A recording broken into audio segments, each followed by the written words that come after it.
Okay, यहाँ पर आप देखो, जो साइज़ ऑफ ऑब्जेक्ट है और डिस्टेंस फ्रॉम द आई है, इन दोनों से रिलेटेड आपको दो नए टर्म्स मिल रहे हैं। एक है विजुअल एंगल और दूसरा है विजुअल एक्यूटी। सो इन दोनों को समझते हैं, बहुत आसान है। लेट्स सपोज मैं कहता हूँ कि ये आपके पास एक आई है और ये उसके सामने कोई ऑब्जेक्ट है, ठीक है, कोई ह्यूमन खड़ा है।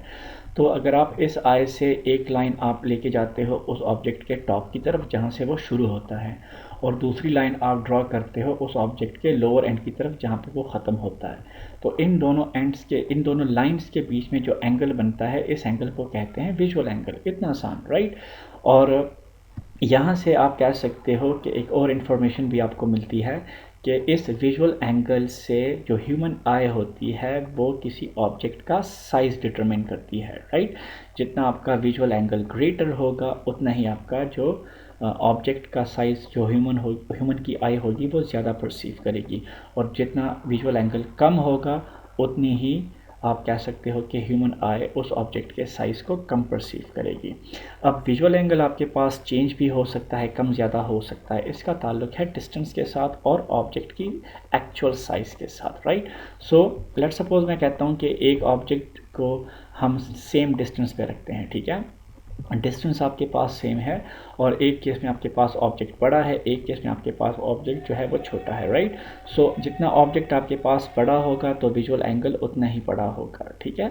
और आप कह सकते हो कि अगर कोई ऑब्जेक्ट आपके पास करीब आता जाएगा तो उसका साइज़ आप ज़्यादा परसीव करोगे, ठीक है।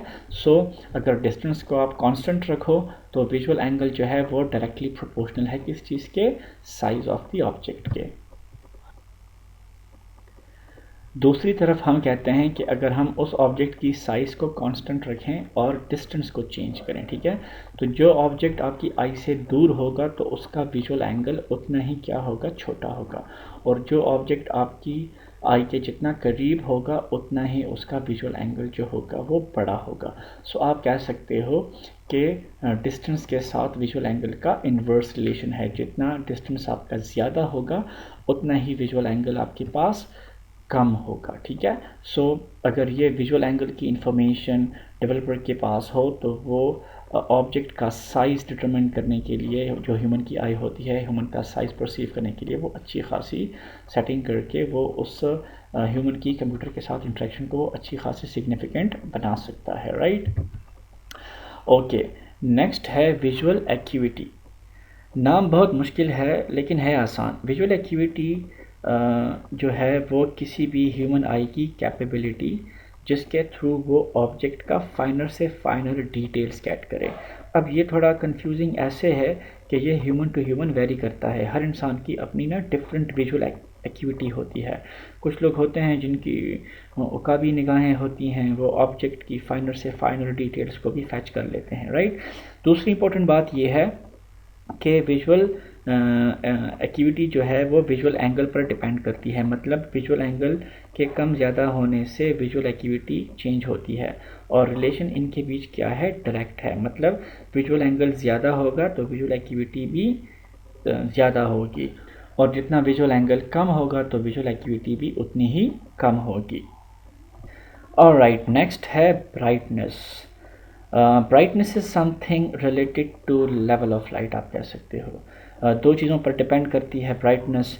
एक है लुमिनेंस और दूसरा है कंट्रास्ट। लुमिनेंस आप कह सकते हो कि amount of light reflected by the body, ठीक है। जिस तरह हमने पीछे डिस्कस किया कि जो लाइट ऑब्जेक्ट से रिफ्लेक्ट होती है उसी की वजह से उस आई को, वो आई जो है उस ऑब्जेक्ट को देख पाती है। सो इससे हम ये बात भी कंक्लूड कर सकते हैं कि लुमिनेंस दो चीज़ों पर डिपेंड करती है, अमाउंट ऑफ लाइट और दूसरा उस ऑब्जेक्ट की ना property of reflection. Let's suppose आप कहते हो कि लाइट आप किसी ऑब्जेक्ट पर ज़्यादा छोड़ रहे हो, लेकिन उस ऑब्जेक्ट की अपनी जो प्रॉपर्टीज़ हैं वो ऐसी नहीं है कि वो ज़्यादा से ज़्यादा लाइट को रिफ्लेक्ट कर ले, तो अल्टीमेटली आप कह सकते हो कि वो ऑब्जेक्ट जो है वो ह्यूमन आई को ना ब्लैक नज़र आएगा, ज़्यादा क्लियर विजिबल नज़र नहीं आएगा, ठीक है। सो टोटल दो प्रॉपर्टीज़ हैं, एक आपके पास है अमाउंट ऑफ लाइट और दूसरा आपके पास है reflective properties of the body. So luminous ज़्यादा होगी तो ब्राइटनेस भी ज़्यादा होगी, राइट। अच्छा, एक और चीज़ भी है कंट्रास्ट, जो गर्ल्स हैं बहुत फेमिलियर्स होंगी इन टर्म्स से। कंट्रास्ट भी लुमिनेंस के साथ रिलेटेड है। कंट्रास्ट असल में लुमिनेंस के डिफरेंस को कहते हैं between the background and the object itself, ठीक है। सो पीछे जो हमने फोटो रिसेप्टर्स पढ़े, दो तरह के कॉन्स और जो रॉड्स हैं, तो ब्राइटनेस भी वही परसीव करते हैं ह्यूमन आई में, राइट। नेक्स्ट है आई का बिहेवियर। तो कॉमन ऑब्जर्वेशन है आई श्रिंक हो जाती हैं, लेस फोकसिंग हो जाती हैं जब ब्राइटनेस ज़्यादा हो, और ऐसे मोटी मोटी हो जाती हैं, बड़ी बड़ी हो जाती हैं, मोर फोकसिंग हो जाती हैं जब ब्राइटनेस कम हो। और इसको हैंडल कैसे किया जाता है, आप कह सकते हो कि लेटेस्ट जो HCI बिल्ट डिवाइसेस में by using auto brightness feature, mobile में देखा होगा आप लोगों ने, लैपटॉप में भी होता है। जब लाइट ज़्यादा होती है तो आपकी मोबाइल का जो डिस्प्ले होता है वो कम ब्राइट हो जाता है, ठीक है। और अगर ये फीचर ना होता मोबाइल्स में, लैपटॉप्स में, तो आप लोगों ने देखा होगा मोस्टली जब लाइट ज़्यादा होती है तो हम अपने स्मार्टफोन की स्क्रीन को ना बड़ी मुश्किल से रीड कर पाते हैं, राइट। नेक्स्ट है कलर। कलर को परसीव कैसे करते हैं, इसके लिए कलर के कंपोनेंट्स जानना ज़रूरी हैं। तो टोटल 3 कंपोनेंट्स हैं कलर के, ह्यू, इंटेंसिटी एंड सैचुरेशन। ह्यू जो है वो डिटरमिन होता है उस कलर की वेवलेंथ से। आप लोगों ने अगेन FSC में मैं आप लोगों को लेके चलता हूँ, फिजिक्स में पढ़ा होगा कि हर कलर की अपनी वेवलेंथ होती है, और उसी वेवलेंथ की प्रॉपर्टी की वजह से कलर इस काबिल होता है कि वो दूर से भी देखा जा सकता है या नहीं। मसलन रेड कलर जो है वो बहुत दूर से भी देखा जा सकता है, इसलिए ट्रैफिक सिग्नल्स में ये कलर जो है यूज़ होता है। एयरपोर्ट में भी आप लोगों ने देखा होगा रेड कलर ही यूज़ होता है ताकि जो प्लेन्स हैं वो ज़्यादा दूर से उसको देख सकें, या रेड कलर के थ्रू प्लेन को, या जो पायलट होता है प्लेन में, उसको हम कुछ इन्फॉर्मेशन क्या करते हैं, सेंड करते हैं, राइट। सो आप लोगों को पता होगा कि टोटल आपके पास 7 कलर्स होते हैं। वो रेनबो वाली फिजिक्स वाली चीज़ों को आप ज़रा याद करो। सो टोटल 7 कलर्स हैं तो उसमें आपके पास कुछ कलर्स हैं कि जिनकी वेवलेंथ जो है वो ज़्यादा है, और कुछ कलर्स हैं जिनकी वेवलेंथ जो है क्या है, कम होती जाती है, ठीक है। सो मैं आपको एक आसान सा फार्मूला बताता हूँ, उसके थ्रू आप लोग इजीली याद कर सकते हो, ठीक है। सो लेट्स सपोज आप लिखते हो ROYGBI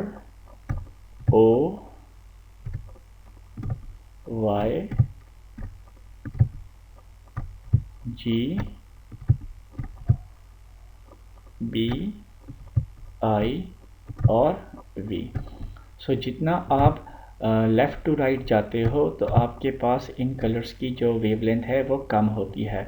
R is for red, O is for orange, Y is for yellow, G is for green, B is for blue, I is for indigo and V is for violet, right.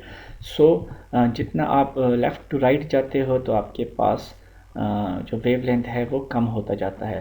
Red colour का wavelength जो है वो बहुत ज़्यादा है, right. इसी वजह से जो रेड कलर है वो ज़्यादा दूर दिखाई देता है। और टोटल आपके पास जो ह्यूमन आई है वो 7 मिलियन कलर जो हैं वो परसीव कर सकती हैं। और जो पीछे हमने फ़ोटो रिसेप्टर्स पढ़े, कॉन्स, उसमें हमने पढ़ा था कि ये कलर को चुन के क्या करता है, परसीव करता है। तो किसी ऑब्जेक्ट का कलर क्या है, एग्जैक्टली कौन कौन से कलर्स हैं किसी ऑब्जेक्ट में, तो फाइनल इमेज परसीव करने के लिए कॉन्स जो हैं वो कलर को अंडरस्टैंड करने में रोल प्ले करते हैं, राइट। नेक्स्ट है इंटेंसिटी। ये भी सिंपल है, intensity means the amount of brightness in colour. और लास्ट में सैचुरेशन। सैचुरेशन का मतलब है amount of whiteness in colour. Different जो फ़ोटो एडिटिंग टूल्स हैं आप लोगों ने यूज़ किए होंगे मोबाइल फ़ोन में, जब आप लोग अपनी फ़ोटो को हकीकत से ज़्यादा ख़ुद को आप लोग सफ़ेद करने की कोशिश करते हो ना तो आप लोग सैचुरेशन को कम और ज़्यादा करते हो, राइट। तो उस वजह से आपके पास जो फ़ोटो होता है उसमें अमाउंट ऑफ वाइटनेस जो है वो कम और ज़्यादा होती है।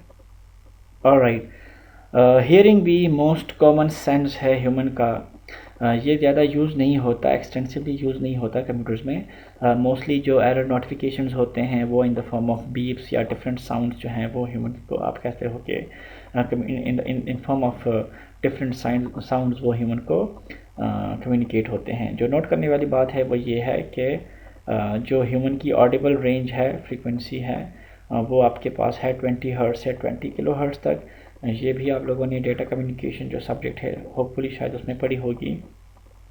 इम्प्लीमेंटेशन इसकी आप लोग इस तरह से समझ लो कि बहुत सारे सिस्टम्स में जब आप लोग वॉल्यूम को एक ख़ास लेवल से ज़्यादा करते हो, एक ख़ास लेवल पर आके ना वो फिर वॉल्यूम रुक जाता है और आपको नोटिफाई किया जाता है कि loud volume can damage your ears वगैरह, इस तरह का कोई मैसेज आता है, राइट। सो जो कि human computer interaction in terms of hearing है, राइट। नेक्स्ट है सेंस ऑफ टच। इसको कंप्यूटर साइंस की टर्मिनोलॉजी में ना हैप्टिक भी कहा जाता है। ये भी एक्सटेंसिवली यूज़ होता है कंप्यूटर्स में, क्योंकि टच सेंस के थ्रू ह्यूमन उस ऑब्जेक्ट के बारे में ना बहुत सारी प्रॉपर्टीज़ या इंफॉर्मेशन को परसीव कर सकता है, ठीक है। फॉर एग्ज़ाम्पल आप किसी चीज़ को टच करते हो तो उस ऑब्जेक्ट का क्या शेप है, वो स्क्वायर है, वो राउंड है, वो किस शेप में है, आप जस्ट सेंस ऑफ टच से भी उसका जो शेप है, उसकी जो ज्योमेट्री है, वो भी परसीव कर सकते हो। दूसरी बात यह है कि आप किसी कप को लेट सपोज होल्ड करते हो, ठीक है, तो उसका साइज़ क्या है वो भी आप परसीव कर सकते हो। सिमिलरली उस ऑब्जेक्ट का वेट क्या है वो भी आप परसीव कर सकते हो यूजिंग सेंस ऑफ टच। उस ऑब्जेक्ट पे कोई टेक्सचर बना हुआ है या नहीं, या वो प्लेन है, ये इन्फॉर्मेशन भी आप टच के थ्रू परसीव कर सकते हो। टेम्परेचर एक बड़ी इंपॉर्टेंट फीचर है, प्रॉपर्टी है। उस ऑब्जेक्ट का टेम्परेचर क्या है, वो गर्म है, ठंडा है, ये भी आप परसीव कर सकते हो। इसके अलावा उस ऑब्जेक्ट की नेचर क्या है, किस मटेरियल से बना हुआ है, प्लास्टिक से बना हुआ है, लोहे का बना हुआ है, तो ये इन्फॉर्मेशन भी आप यूजिंग सेंस ऑफ टच क्या कर सकते हो, परसीव कर सकते हो, ठीक है। जो स्किन होता है उसमें आपके पास क्या होते हैं, सेंसरी रिसेप्टर्स होते हैं, जो कि आपको जो हैप्टिक्स में या टच में आपको ना हेल्प करवाते हैं, ठीक है। 3 तरह के हैं। एक है थर्मो रिसेप्टर्स, थर्मो आप लोगों को पता है, थर्म से निकला है, टेम्परेचर से निकला है। तो इन रिसेप्टर्स के थ्रू आप क्या करते हो, टेम्परेचर को आप परसीव करते हो कि वो कितना गर्म है या कितना ठंडा है। सिमिलरली एक होता है नोकी रिसेप्टर्स, ठीक है, ये आपके पास पेन को परसीव करते हैं। नेक्स्ट आपके पास है मैकेनो रिसेप्टर्स, जो कि प्रेशर को परसीव करते हैं, ठीक है, और ये ज़्यादा से ज़्यादा यूज़ होता है as along as HCI is concern, ठीक है। यहाँ पे ये जो स्पेलिंग है ये शायद मैंने गलत लिखी है, ये मैं आपको जब प्रेजेंटेशन दूंगा तो मैं उसमें करेक्ट करवा दूंगा। आई गेस कि मैंने गलत लिखी है, ये कोई नोकी रिसेप्टर्स हैं, राइट। सो ये जो प्रेशर वाले जो रिसेप्टर्स हैं, इनको हम मोस्टली क्या करते हैं, स्टडी करते हैं, राइट, HCI में। So thank you. I hope आप लोग समझ गए होंगे कि ह्यूमन के जो इनपुट चैनल्स हैं, जो सेंसेस हैं, उनकी फिजियोलॉजी क्या है, और वो कैसे काम करते हैं, कौन कौन सी इन्फॉर्मेशन किस किस तरह से परसीव होती है, कौन कौन से ऑर्गन्स के कौन कौन से सब पार्ट्स किस तरह से रोल प्ले करते हैं। सो आई होप आप लोग समझ गए होंगे। इंशाल्लाह नेक्स्ट वीडियो में फिर दूसरा टॉपिक डिस्कस करते हैं। तब तक के लिए अल्लाह हाफिज़।